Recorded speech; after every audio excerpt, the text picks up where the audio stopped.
Sire, dans votre livre, coécrit en français avec Laurence Debray, vous dites « Les rois ne se confient pas. Ils gardent les confidences dans l'intimité des palais ». Pourquoi avez-vous décidé de prendre la parole et de vous exprimer pour la première fois? C'est une bonne question.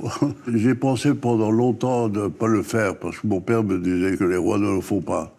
Mais je crois qu'avec le temps et avec les années qui se sont passées, c'était mieux de laisser un sentiment personnel et des paroles personnelles sur ce qui s'est passé, ce que j'ai pu faire avec les Espagnols. Est-ce que vous avez eu parfois le sentiment qu'on vous volait votre vérité? Oui, des choses fausses et des mensonges, oui. C'est pour ça que, au moins, ceux qui liront le livre verront que je parle à cœur ouvert. En 1948, le dictateur Franco prend en charge votre éducation et il vous désignera plus tard comme son héritier. Vous n'aviez que 10 ans, on vous arrache à votre famille. Comment vous l'avez vécu? J'allais pendant les vacances, à Pâques, en été, pour Noël.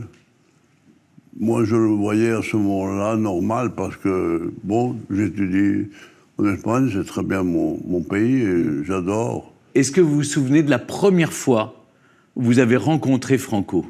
Oui. Quand je suis venu en Espagne, l'année 47, j'ai été voir Franco. Je suis rentré à son bureau. J'avais 9 ans. Et tout d'un coup, je vois une petite souris et je commence à regarder. Alors Franco me dit « Mais qu'est-ce que vous êtes en train de regarder ?»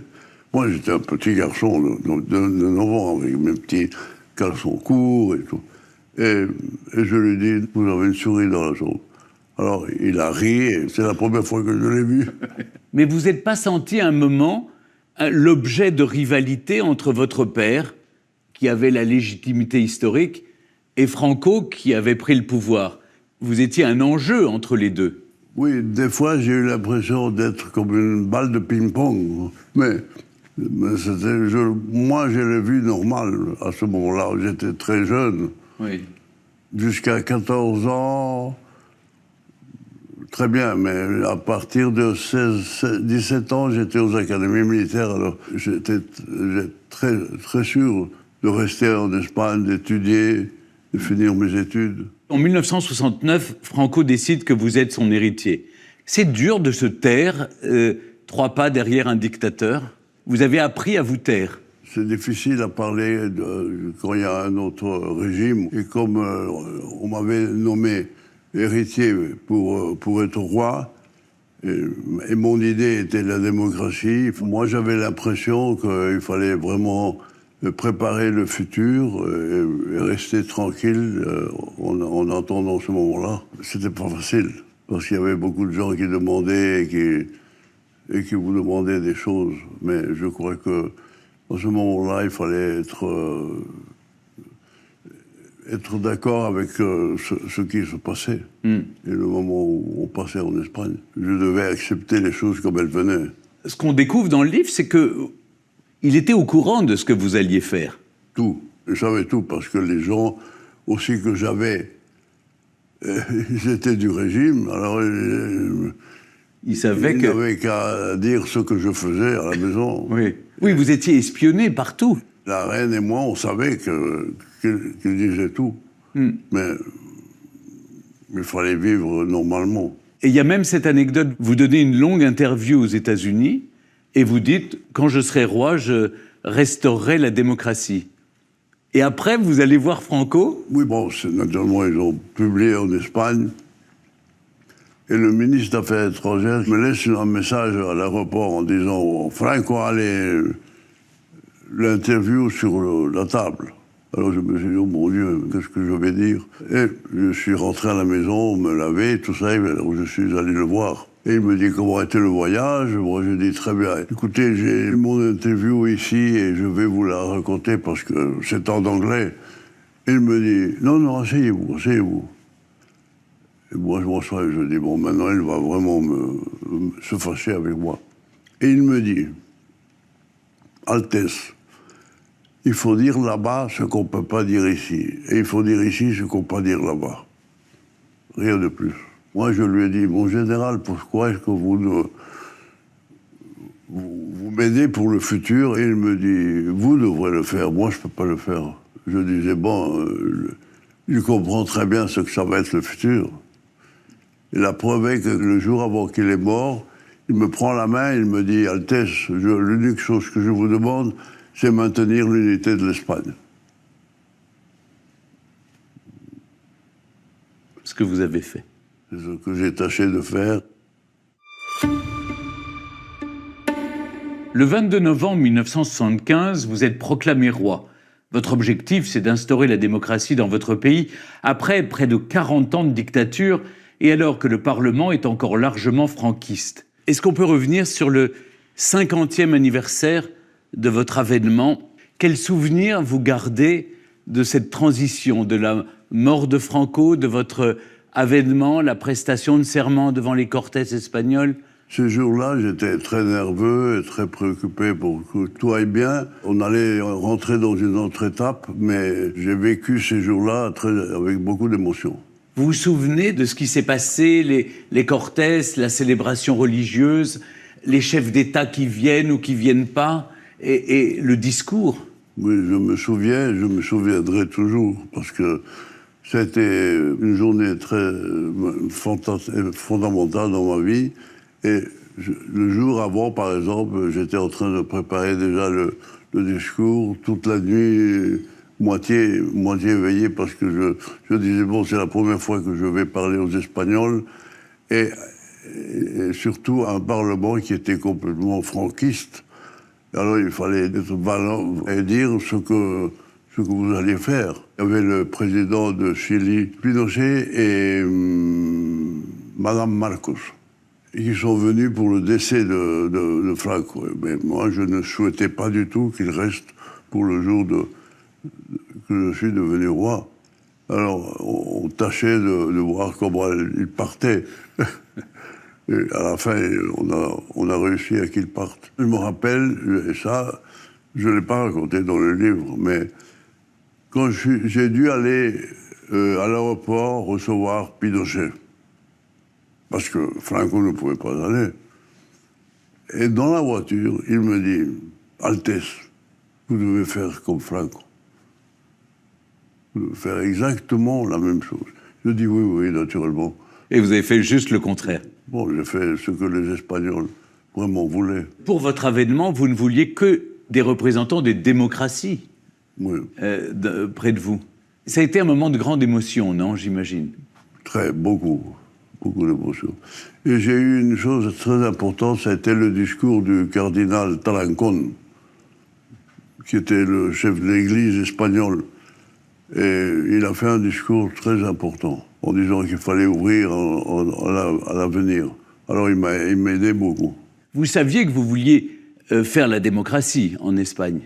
Vous aviez un plan dans votre tête pour restaurer la démocratie? Non, vraiment non, avec le président du Parlement, Torquato Fernández Miranda, et le président du gouvernement en ce moment-là, Adolfo Suárez, on a vraiment pris le soin de faire les choses bien.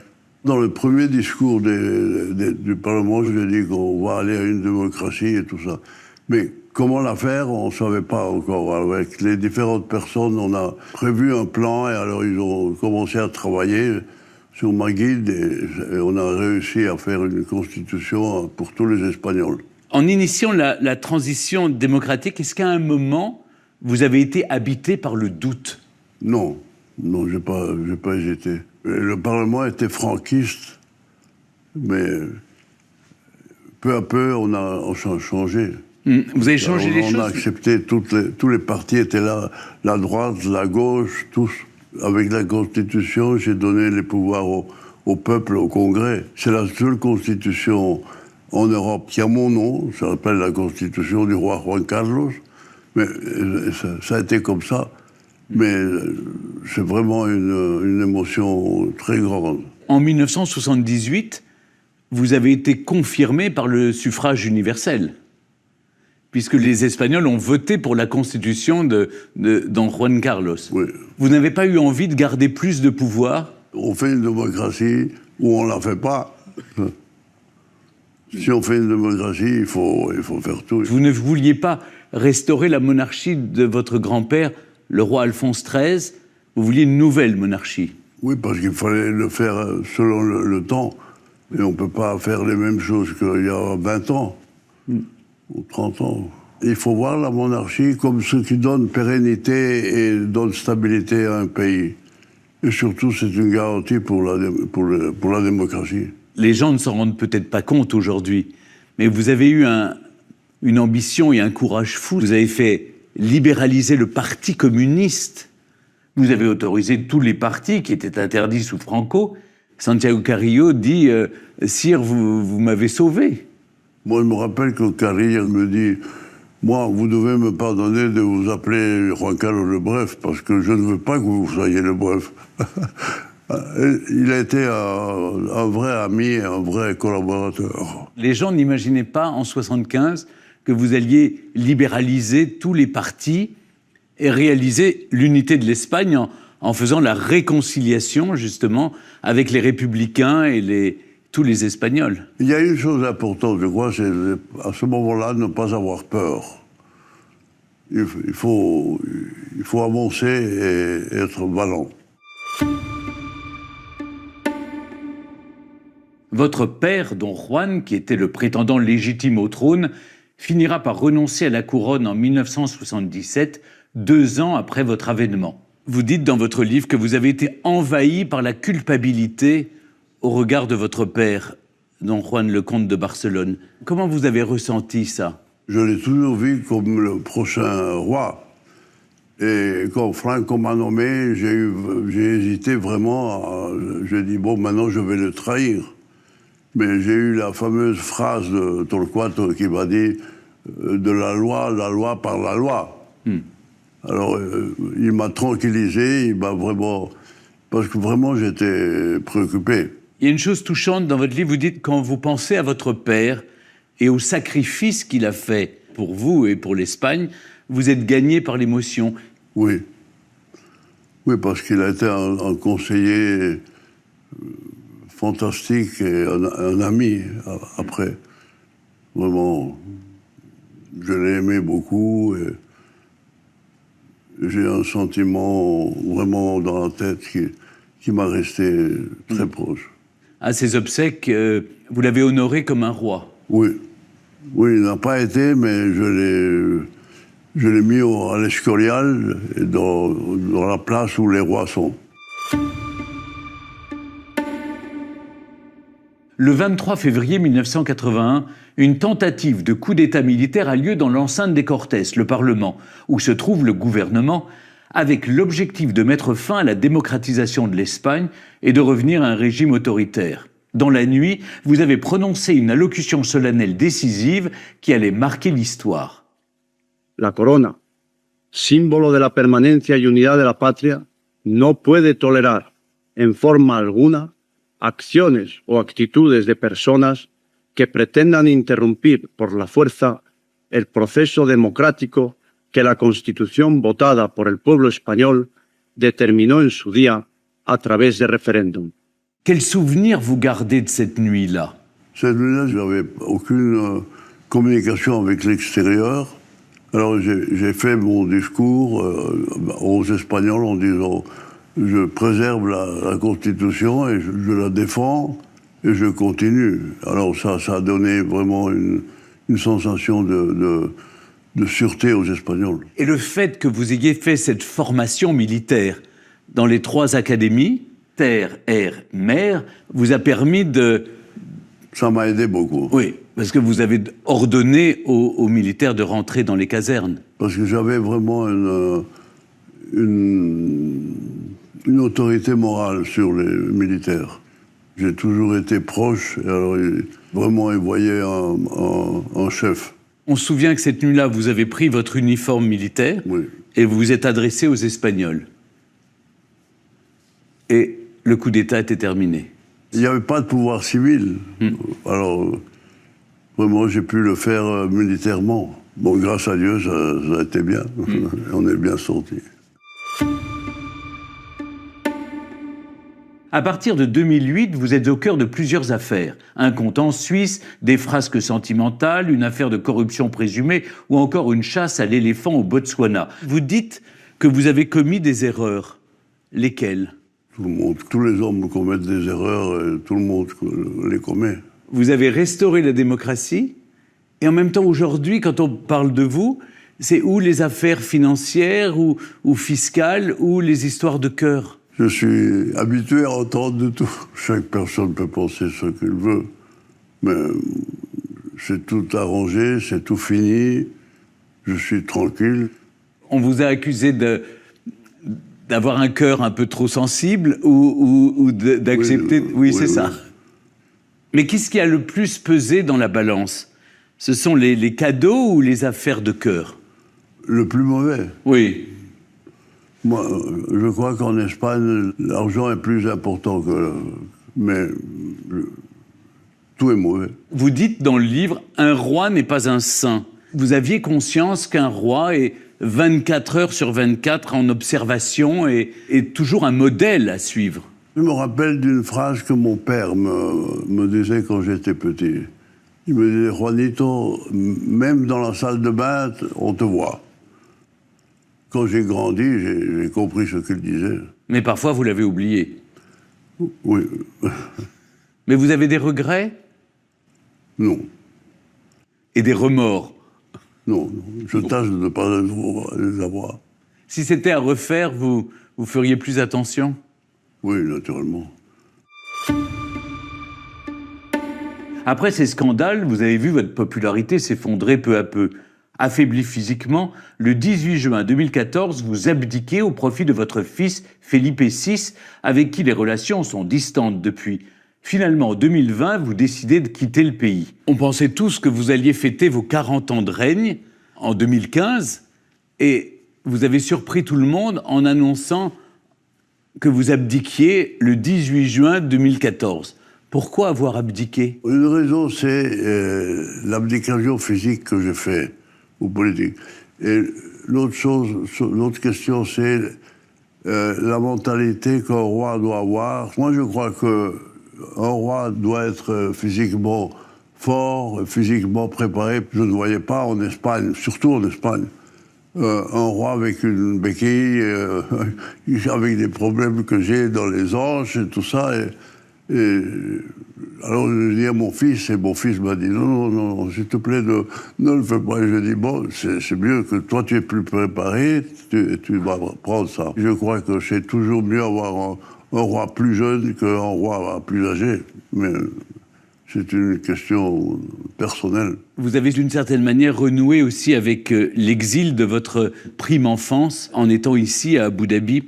Pourquoi est-ce que vous avez quitté l'Espagne ? La question principale, c'est laisser mon fils libre, le laisser tranquille pour faire son travail et pour régner. Parce que si j'étais à côté, peut-être c'était un encombre. J'aurais aimé donner des conseils, mais je crois que c'était mieux partir et le laisser faire les choses. Il avait toute ma confiance. Vous dites que vous gardez l'Espagne en vous. Dans votre livre, à chaque ligne, on sent combien l'Espagne vous manque. Oui, parce qu'elle est très ancrée en moi, les Espagnols sont très ancrés. J'ai travaillé pour l'Espagne et pour les Espagnols. On est à Abu Dhabi, un peu loin de l'Espagne. Comment vous vivez justement cet exil ? Je suis très content de ce que mon fils est en train de faire et très content du moment. Mais naturellement, c'est toujours... Je le rappelle de l'Espagne, elle est très, comme je vous ai dit, très ancrée. Ses odeurs, ses paysages, les taureaux, le flamenco, la nourriture, tout. Mais comme je vais chaque mois pour faire des régates, pour faire de la voile, je mange bien, je passe un bon moment. Au fond, vous êtes plus un homme de la mer qu'un homme de la terre. Vous vous sentez plus libre sur un bateau ? Oui, beaucoup plus. Oui, parce qu'il n'y a personne à côté, vous n'avez pas la sûreté. On est vraiment concentré à faire marcher le voilier, qu'on est libre. Vous dites que vous avez donné la liberté aux Espagnols après 40 ans de franquisme, mais que cette liberté vous est refusée. Bon, j'ai vécu dans 5 pays. Je suis né à Rome, j'ai été en Suisse, j'étais au Portugal, en Espagne et ici. Alors, c'est un peu comme un caméléon. Je m'adapte et je ne sais pas à l'avenir ce que ça va être. Vous aimeriez que ce soit quoi? Le retour en Espagne? Oui, j'espère que c'est normal. Depuis votre exil à Abu Dhabi en 2020, les relations avec votre famille sont limitées. Votre épouse Sofia est restée en Espagne, tout comme vos petites filles, Léonore et Sofia. Et votre fils Felipe VI a pris ses distances. Vous rendez un bel hommage dans votre livre à la reine Sofia, mais parfois on sent que vous êtes davantage blessé par l'attitude du roi actuel, qui n'est pas tendre avec son père. Non, moi je crois que c'est le caractère des personnes. Et ça, ce que je veux dire, c'est que la relation peut être d'une façon ou de l'autre, mais elle est très bonne. Vous communiquez avec, Oui. avec le roi Felipe. Et quel regard vous portez sur sa façon d'être roi d'Espagne? Moi, je vous dirais comme père et comme roi. Oui. Comme père, j'aimerais le voir plus, et le voir plus souvent avec ses enfants, avec la princesse Léonore et la princesse Sofia. Et comme roi, je crois qu'il est... Enfin, je le dis, il est bon roi, mais il est dans un moment très difficile et il faut le soutenir. Pourquoi difficile? Le moment politique, dans tous les pays, c'est très difficile. Vous écrivez que vous vous sentez parfois abandonné des vôtres. Vous avez ce sentiment d'être abandonné de votre famille? Bon, je le dis, mais d'une façon plus philosophique, mais c'est pas vraiment une façon réelle. Quel est aujourd'hui votre plus grand espoir? Que mon fils ait du succès et que l'Espagne elle est bien gérée. Est-ce que vous aimeriez vous installer à nouveau en Espagne? Pour le moment, je suis très bien ici. Je ne sais pas si dans quelques années, ou l'année prochaine, ou dans quelques mois, je m'installe en Espagne. Ça dépend de la situation et du moment. Enfin. Votre livre s'intitule « Réconciliation ». Est-ce que la réconciliation est possible avec tous les Espagnols? Ça s'appelle comme ça parce que j'ai voulu dire qu'après la guerre civile, ce qu'on a fait, la Constitution, c'est vraiment une réconciliation de tous les partis et de tous les gens de gauche, de droite sont dans la Constitution. Puisque c'est un peu l'heure des bilans quand on publie ces mémoires, Sire, quel regard vous portez sur vos 39 années de règne? Moi, j'ai servi l'Espagne aux Espagnols et j'ai pas fait attention des fois à la famille. J'espère qu'ils me pardonnent et que les Espagnols comprennent ce que j'ai fait. De tout ce que vous avez fait, de quoi êtes-vous le plus fier? Moi, de la Constitution, comme père de la Constitution. Grâce à la démocratie, vous avez remis l'Espagne dans le concert des nations. Mais il y a eu un moment où l'Espagne était vraiment le centre du monde. C'est au début des années 90. Il y a eu les Jeux Olympiques de Barcelone 92, l'exposition universelle de Séville. Ce sont des succès dont vous êtes fiers? Juan Antonio Samaranch m'a dit « Écoutez, j'aimerais vraiment qu'on apporte les Jeux Olympiques en Espagne. » J'ai dit « Mais comment ?» Et il me dit « Bon, je vous demande seulement de me faire ambassadeur en Russie. » Alors, j'ai demandé au ministre de le faire ambassadeur. Pourquoi? Parce qu'on avait les voix de tous les pays sud-américains et tous les voix espagnoles, en fait. Mais on n'avait pas les voix de l'Europe de l'Est. Alors lui, en étant en Russie, a vraiment réussi à avoir les voix. Et on a réussi à avoir les Jeux Olympiques. Ça a été vraiment une année fantastique. Et après ça, la Feria internationale, la Foire internationale à Séville, ça a été vraiment un moment fantastique de l'Espagne. Vous avez écrit ce livre en français. Vous parlez le français, évidemment, depuis votre enfance. Quel lien vous avez avec la France? Vous aimez la France et les Français? Oui, beaucoup. Les différents gouvernements m'ont toujours aidé. J'ai été toujours proche c'est une alliée de l'Espagne. J'ai une anecdote, je crois que assez amusante. Quand le président de l'Assemblée, Séguin, m'a accompagné, les tambours ont commencé à faire brrr. Alors je dis au président, écoutez, ça me rappelle quelque chose. Et il dit, ça me rappelle que on vous coupe la tête. Alors il arrive beaucoup. Oui, c'était les tambours avant que la guillotine ne fonctionne. Merci beaucoup, sire. Chaque personne, fût-il roi, a sa part de lumière et d'ombre. Il appartiendra à l'histoire de juger si sur les fléaux de la balance, ses erreurs et ses liaisons dangereuses pèseront plus lourd que son héritage politique, à savoir succéder il y a 50 ans à un dictateur pour mettre l'Espagne sur la voie de la démocratie. Je vous remercie de nous avoir suivis et je vous souhaite une très bonne fin de soirée sur France 3.